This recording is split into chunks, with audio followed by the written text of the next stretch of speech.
Dapatkah orang memetik buah anggur dari semak duri? Kalau pengajaran saudara pengajaran perpecahan, pengajaran saudara pengajaran kesombongan, pengajaran saudara pengajaran yang hanya menonjolkan diri, orang nggak bisa petik buah damai, orang nggak bisa petik buah kasih, orang nggak bisa petik buah anggur karena yang saudara kabarkan adalah semak duri. Dan dapatkah orang memetik buah ara dari rumput duri? Dapatkah kita mendapat sesuatu yang tulus dari pengajaran-pengajaran yang penuh kesombongan dan kebencian itu? Kita lihat selanjutnya.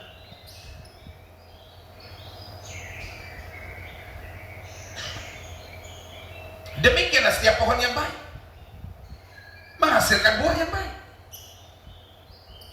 Sedang pohon yang tidak baik menghasilkan buah yang tidak baik.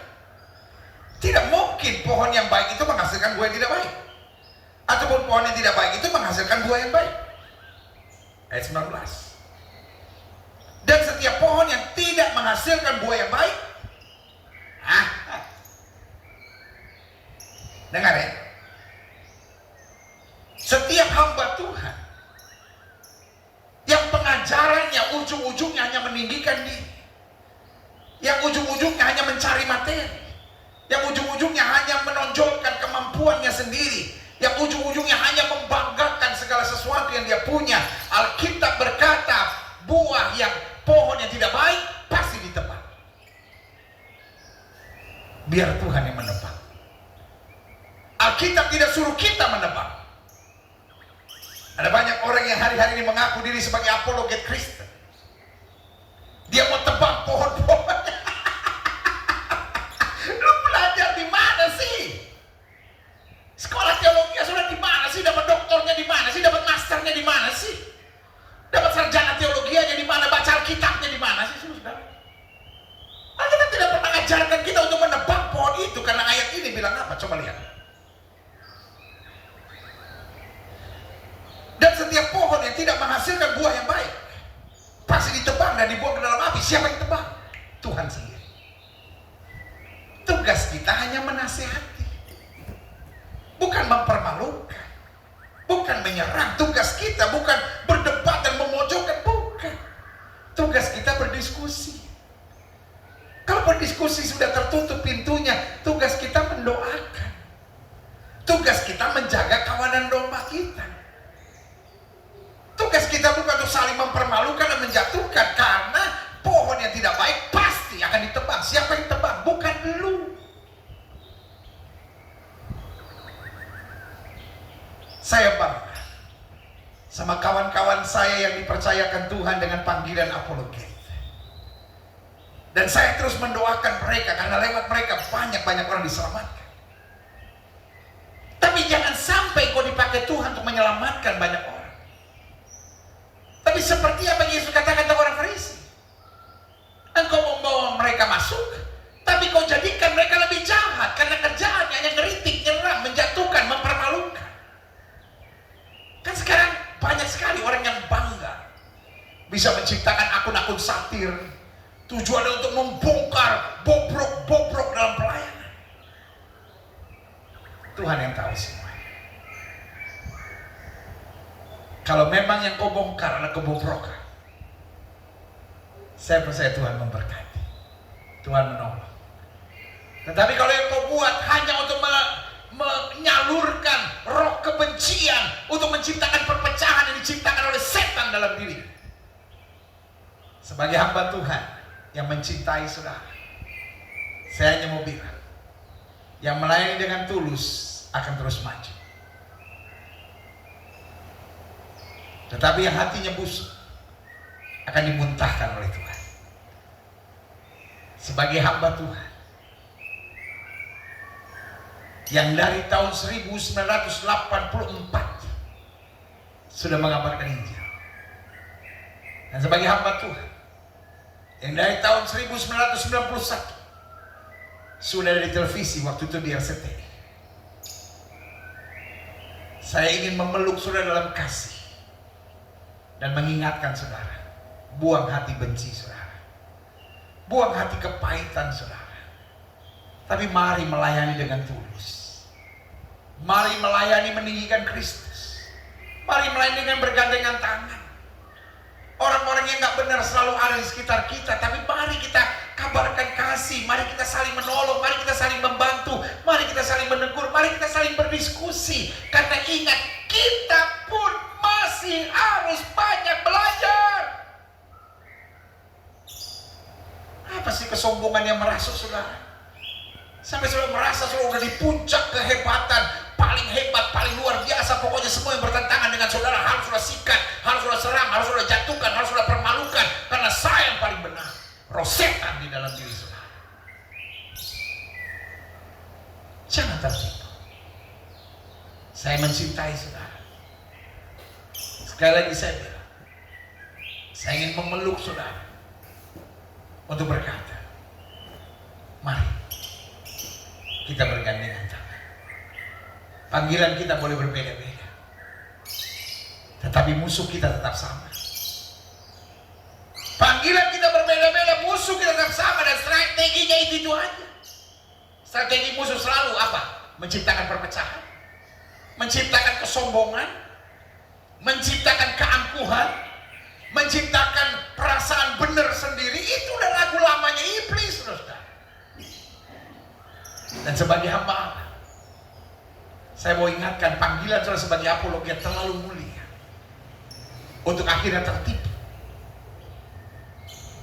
dengan kesombongan saudara, tertipu dengan kebanggaan akan denominasi dan doktrin saudara, bukan lagi pada kemurnian Alkitab. Selalu saya bilang Alkitab itu luas, doktrin itu terbatas. Saya ulangi sekali lagi, Alkitab itu luas, doktrin itu terbatas. Jadi kalau yang kita ikuti adalah Alkitab, maka semangat kita kasih, semangat kita bersatu, semangat kita bergandengan tangan.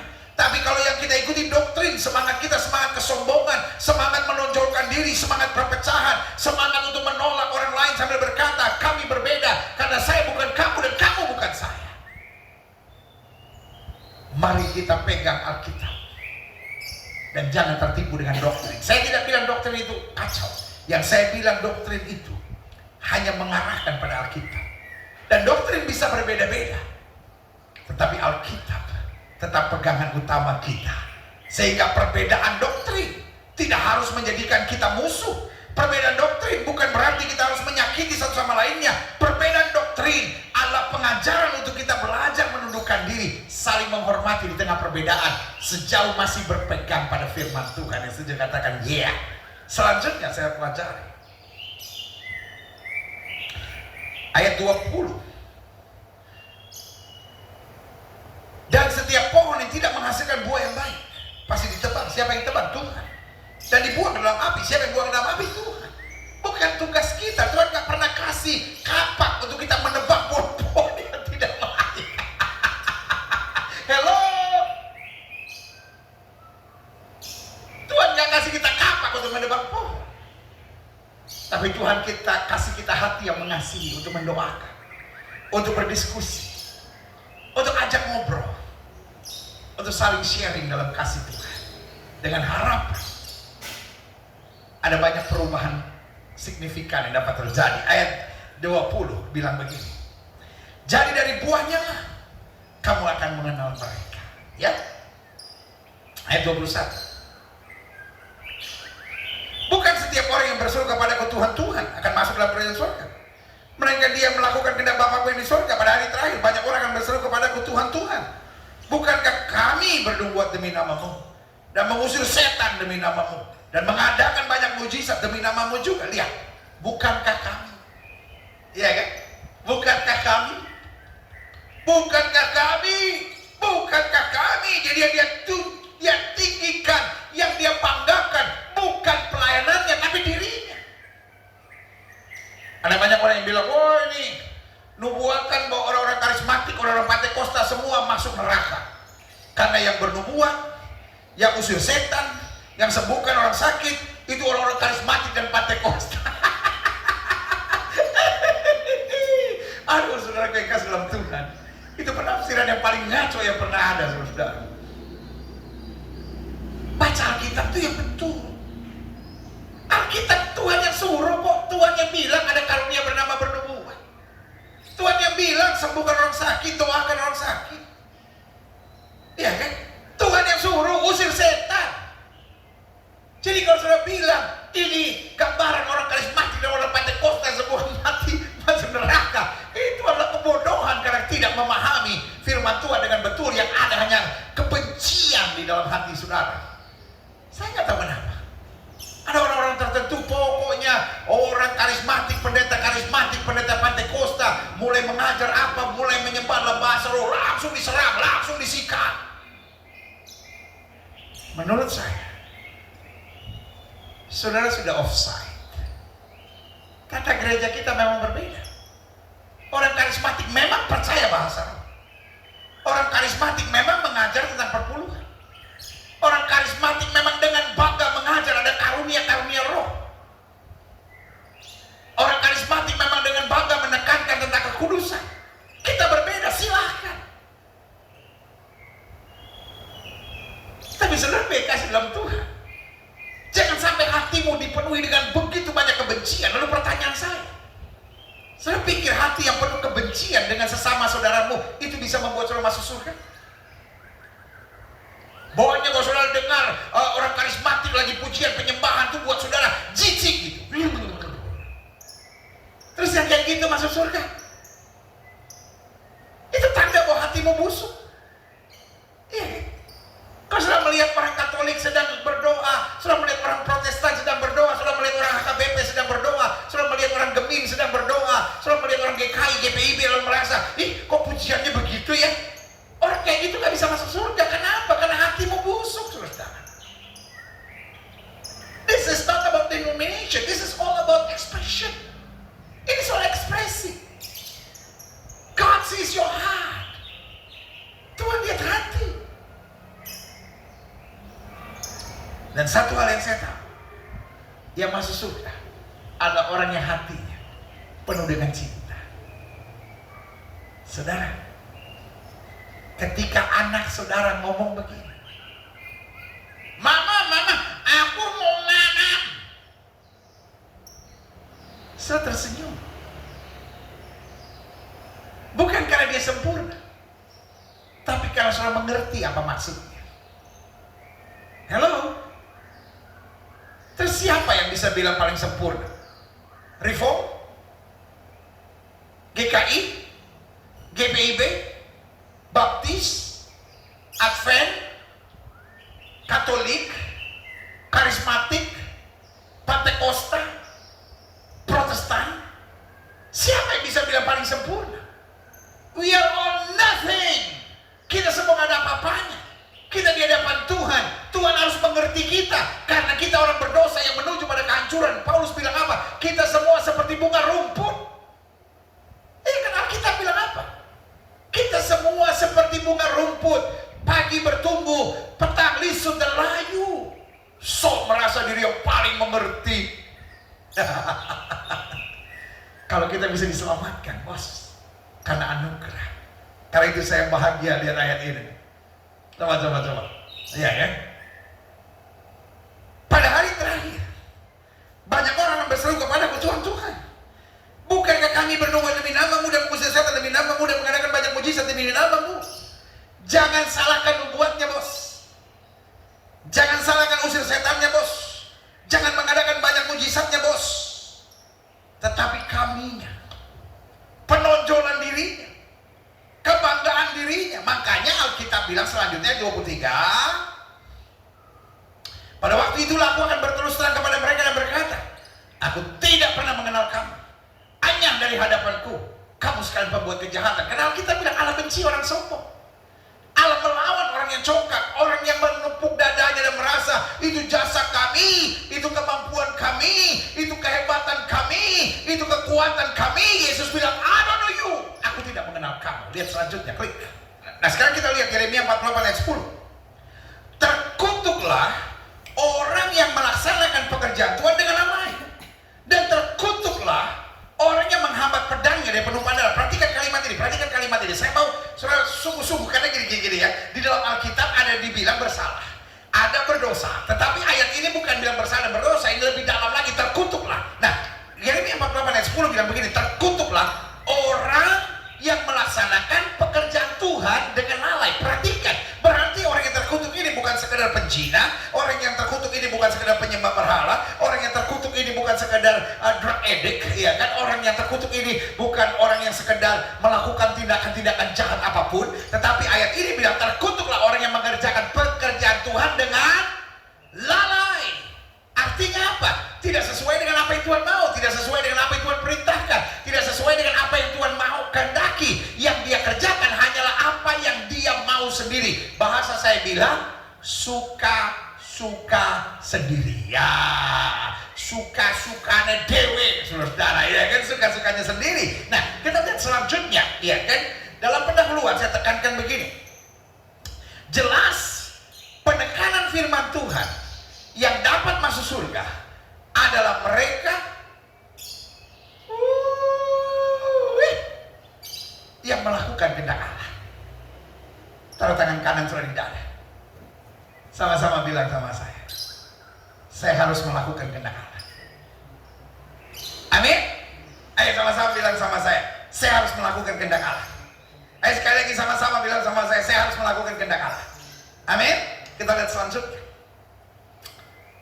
Firman Tuhan bilang begini, Yohanes 14 ayat 15 sampai 16.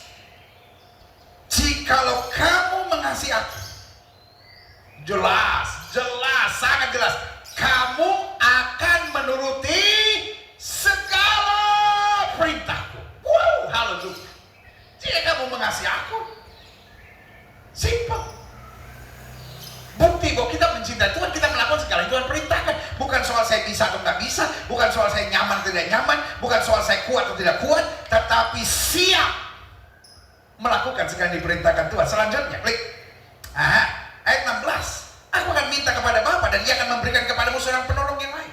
Mungkin kita bilang, itu kan gak gampang untuk melakukan segala yang diperintahkan Tuhan. Saya kan juga masih hidup di dunia, betul. Tetapi itu bukan alasan untuk kita menolak.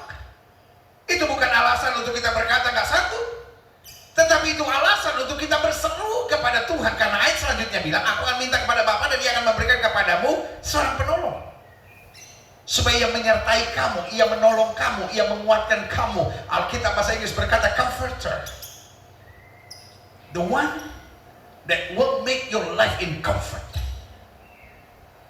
Dia yang akan membantu kamu sehingga kamu tetap nyaman untuk melakukan segala yang Tuhan perintahkan. Dan saya katakan, yeah. Lihat selanjutnya.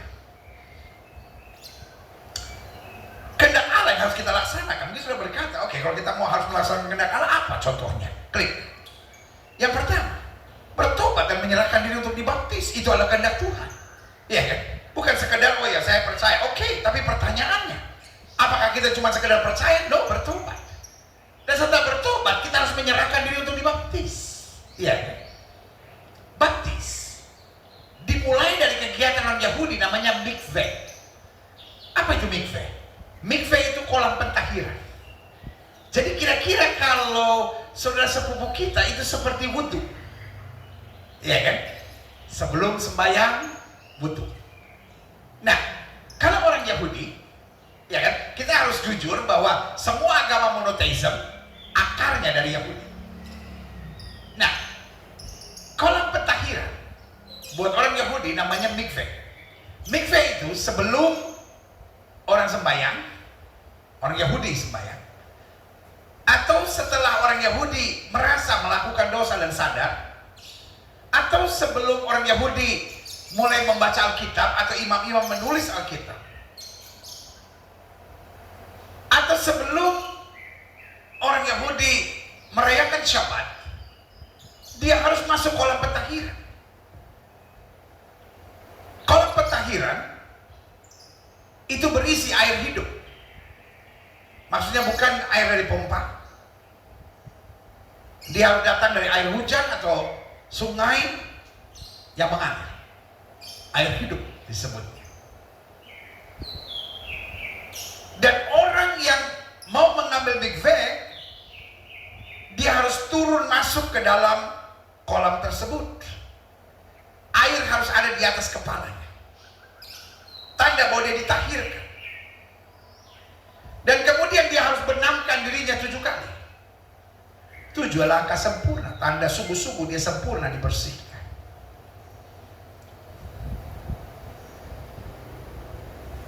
Dan peristiwa itu dimeteraikan kekudusan mereka oleh apa?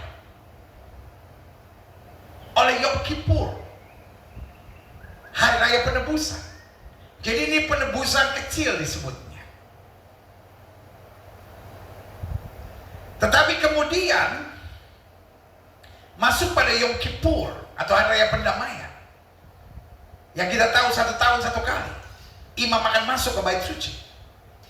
Dan setiap orang harus membawa korban. Kalau dosanya besar pada zaman itu, dia harus bawa lembu sapi. Kalau dosanya kecil atau lebih kecil, dia harus bawa kambing domba. Kalau dosanya belum banyak dan biasanya dia anak-anak remaja, dia bawa burung tekukur atau sekarang ayam. Sekarang karena tidak ada bait suci, semua dipukul rata hanya ayam. Tapi waktu zaman bait suci itu jelas, yang dosanya besar harus membawa kambing domba. Maksud saya harus membawa lembu sapi. Yang dosanya tidak terlalu besar bawa kambing domba. Yang dosanya kecil bawa burung tekukur. Jelas ya? Dan waktu darah tertumpah, darah itu memeteraikan mikveh yang mereka sudah ambil. Jelas ya? Jadi mikveh hanya pentahiran kecil. Tapi kemudian darah binatang menjadi meterai pentahirannya. Waktu Yohanes Pembaptis ajarkan baptis, dia ajarkan dan bertobatlah, sebab kerajaan surga sudah dekat, serahkan dirimu untuk dibaptis. Dan dia bicara tentang mikveh itu, tapi mikveh dengan iman bahwa kita masuk ke kolam itu 1 kali untuk selama-lamanya. Kenapa? Karena Yesus, kata Yohanes, anak domba Allah yang menanggung dosa isi dunia. Ingat, dalam hukum iman, dalam hukum Alkitab ada tulisan, tanpa penumpahan darah tidak ada pengampunan dosa. Jadi waktu mereka dibaptis, itu adalah langkah iman untuk penyucian. Dan kemudian waktu Yesus mati di kayu salib, itu adalah materai perjanjian bahwa barang siapa yang percaya kepada tidak binasa, melainkan beroleh hidup yang kekal. Yang setuju katakan amin. Lalu bagaimana sekarang dengan kita? Karena Yesus sudah mati di kayu salib, sama. Kita sekarang dibaptis. Tetapi bukan ke depannya, tapi ke belakangnya kita imani. Darah itu tertumpah. Jadi sekali lagi bukan baptisan yang menyelamatkan, karena baptisan adalah langkah iman.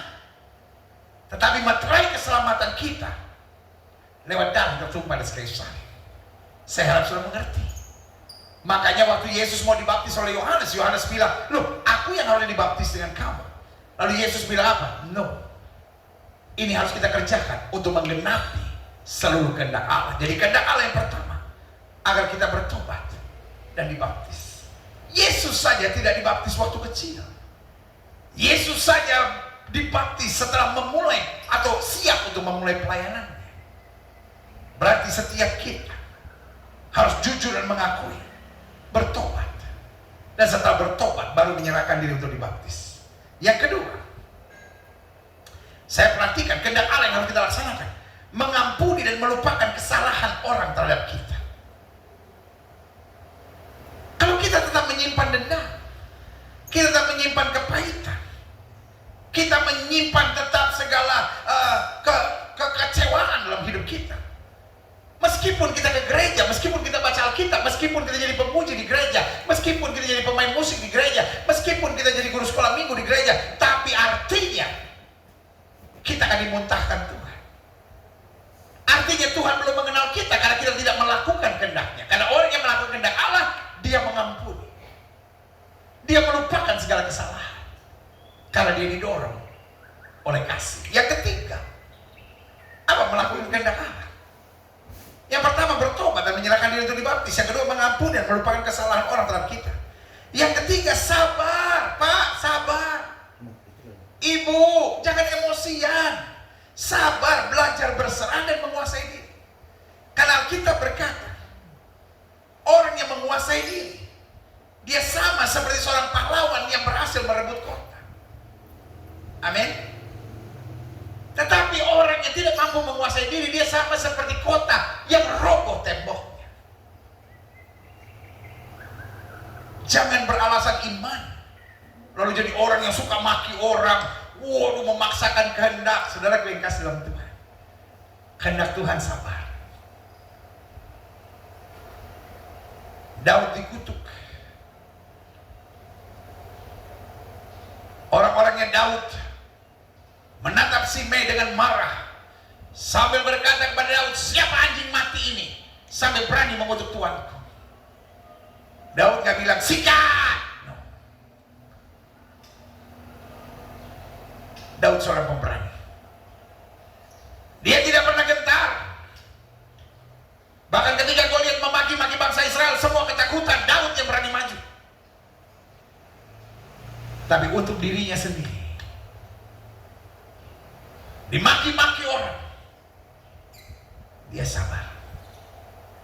Untuk dirinya sendiri, berkali-kali dijahati oleh Saul, dia bilang, aku tidak akan menjamah orang Tuhan Rabi. Berarti dia belajar untuk sabar. Dia belajar berserah. Dan dia belajar untuk menguasai diri. Bukankah Yusuf ketika difitnah dengan tuduhan seorang pemerkosa dan dilempar ke dalam penjara, ini yang dia bilang, manusia boleh mereka-rekakan yang jahat, Allah mereka-rekakan untuk kebaikan. Saya simpulkan dengan 3 kata: Yusuf sabar, Yusuf berserah. Dan saya percaya betul, Yusuf yang sabar dan berserah ini adalah Yusuf yang menguasai diri. Setiap adik-adik muda, setiap pengusaha, setiap suami, setiap istri, setiap pensiunan, setiap pejabat, setiap hamba Tuhan, ini saya bilang 3 kunci yang membuat kita selalu melihat kemenangan dan mujizat Tuhan. Apa 3 kunci itu? Sabar, berserah, kuasai diri. Dengan sabar, berserah, dan menguasai diri, tidak ada gunung yang tidak bisa kita daki, tidak ada lembah yang tidak bisa kita jalani, tidak ada musuh yang tidak bisa kita kalahkan, tidak ada laut yang tidak bisa kita seberangi. Karena Tuhan yang beserta kita akan memberikan kemenangan yang gila gemilang. Saya katakan amin. Selanjutnya klik. Saya pelajari selanjutnya yang keempat. Kehendak Allah apa yang harus kita laksanakan? Menjaga kesucian, tahan uji, setia sampai akhir. Karena Alkitab dengan tegas berkata, kuduslah kamu, sebab aku kudus. Alkitab dengan tegas berkata, tanpa kekudusan tidak ada seorang pun yang dapat melihat Allah. Makanya Tuhan ingatkan bangsanya melalui Joshua, kuduskan dirimu hari ini, maka besok Tuhan akan melakukan perkara-perkara yang besar. Holiness is a fortress. Kekudusan adalah benteng. Tetapi holiness is also a weapon. Kekudusan adalah senjata yang membuat kita dapat menghancurkan musuh. Tapi holiness also a key. Kekudusan juga kunci yang akan membuka pintu-pintu surga dan mencurahkan berkat yang berkelimpah. And holiness is also a way. Dan kekudusan juga adalah jalan untuk kita melihat kedahsyatan Tuhan dalam hidup kita. Yang saya juga katakan amin. Jadi yang keempat saya pelajari, jaga kesucian. Belajar jadi orang yang tahan uji.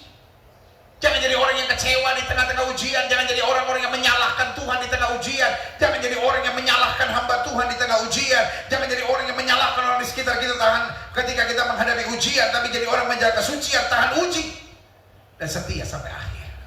Karena Alkitab bilang, orang yang bertahan sampai kesudahannya itu yang boleh selamatnya. Jemaat Tuhan yang Tuhan percayakan buat saya untuk saya layani melalui online ini, dari channel YouTube dan YouTube Live, serta dari Facebook Live, yang boleh berkenan saya layani hari ini, saya hanya perlu ingatkan kembali, tetap pertahankan kesucian. Apapun yang terjadi, tetap jadi orang yang tahan uji. Dan Karena kita akan melihat mahkota yang Tuhan sediakan. Yang saja katakan haleluya. Selanjutnya, apa kehendak Allah yang harus kita laksanakan? Alkitab berkata, pergi, jadikan sekalian bangsa muridku. Ini yang Alkitab katakan, amanat agung. Amanat agung buat pendeta kah? Tidak. Amanat agung hanya buat hamba-hamba Tuhan kah? Tidak. Amanat agung buat siapa? Buat setiap mereka yang sudah percaya, buat setiap mereka yang sudah diselamatkan, buat setiap mereka yang sudah menerima anugerah Allah. Berkata Tuhan, aku diselamatkan karena Injil, karena itu lewat aku juga harus mengabarkan Injil. Buat saya, orang yang sudah diselamatkan tapi tidak mau mengabarkan Injil adalah orang-orang egois.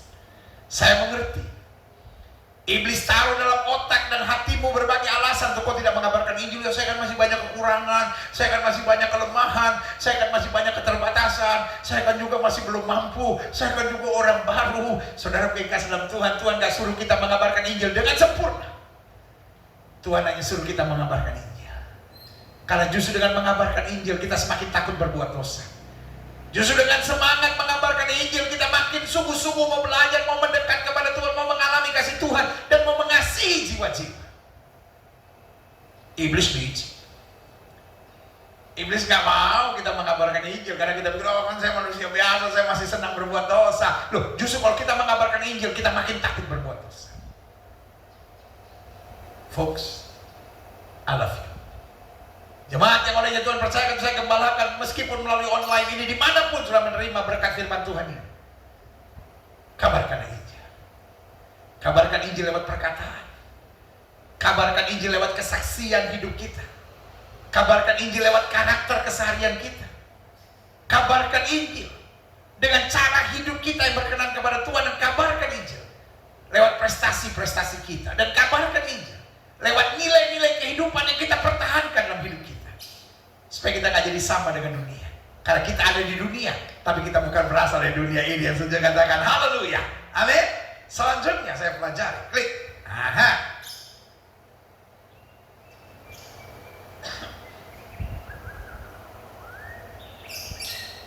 Apa dasar kita melakukan kehendak Allah?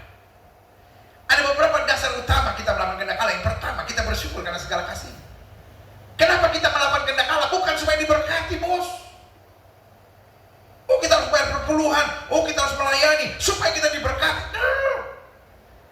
Kenapa kita melayani? Kenapa kita mengembalikan perpuluhan milik Allah? Kenapa kita mau hidup dekat dengan Tuhan? Kenapa kita mau beribadah semakin sungguh-sungguh sama Tuhan? Karena kita bersyukur kasih-Nya hebat atas kita. Beda. Orang-orang yang mau melakukan kehendak Allah hanya karena supaya diberkati, dengan orang-orang yang melakukan kehendak Allah karena bersyukur akan kasih Allah, pribadinya berbeda. Amin. Kenapa kita meninggalkan dosa? Karena kasih Allah luar biasa. Kenapa kita mau melayani Tuhan? Karena kita gak tahan akan kasih. Dan kalau kita menyadari kasih, aduh, kita gak bisa bersungut-sungut. Bu, kenapa seorang istri bisa tunduk dan mengalah sama suaminya meskipun disakiti dan dilukai? Karena dia bersyukur akan kasih Allah yang selalu menyertai dia. Pak, kenapa suami-suami bisa tetap sabar walaupun kadang-kala istrinya menyakiti, istrinya melukai, dan istrinya begitu egois dalam hidupnya? Ini yang saya mau bilang, karena sang suami bersyukur akan kasih Allah, sehingga dia berkata, biarkan istriku dengan segala kelemahan kekurangannya, tapi aku tetap akan mengasihi dia, karena aku telah berjanji di hadapan Tuhan bahwa aku akan mengasihi dia sampai hanya maut yang bisa memisahkan kita. Kenapa orang tua bisa begitu sabar dalam merawat, mendidik anak-anaknya?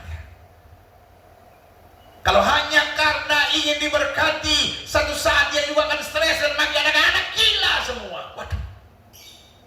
Tetapi kalau dia bersyukur akan kasih Tuhan, dia akan jadi orang-orang yang tangguh. Dia akan jadi orang-orang yang kuat. Dia akan jadi orang-orang yang bertahan. Dan dia akan jadi orang yang setia sampai akhir. Dan saja katakan haleluya. Selanjutnya, apa dasar kita melakukan kehendak Allah? Karena kita mengerti isi hati Tuhan dan selalu terdorong untuk menyenangkan hati Tuhan. Saya suka lagu itu. Menyenangkanmu, senangkanmu, hanya itu kerinduanku. Menyenangkanmu, senangkanmu,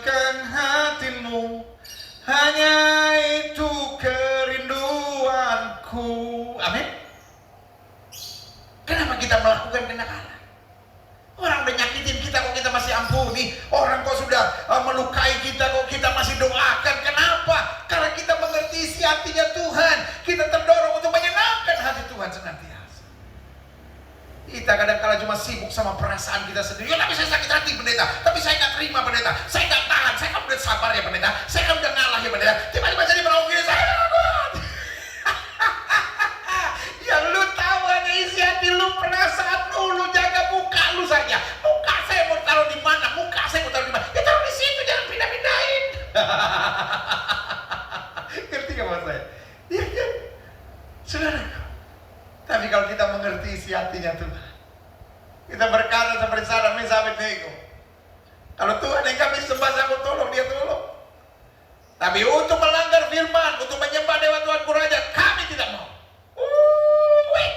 Yang setuju katakan haleluya. Selanjutnya, dasar melakukan kehendak Allah, mengasihi jiwa-jiwa.